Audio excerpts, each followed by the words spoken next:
How common are hair systems? The first documented use of hair extensions and wigs was around 3400 BC in ancient Egypt. While body hair was a big no, thick hair on the head was seen as a status symbol. Wigs and hair extensions were worn by men and women of higher society. This included politicians, pharaohs, and queens. Today, hair systems, patches, wigs, and toupees are essentially around as an option for hair loss and can be used as a decorative means to change one's styles. Still, regardless of the reason, they are a standard piece in today's society.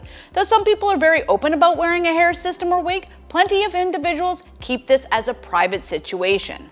Therefore, you wouldn't even know their everyday hair is not their bio hair. Regardless, hair systems are very prevalent in today's society. Want to know more? Check out our hair systems at www.superhairpieces.com or CA, and we'll see you next time. Bye!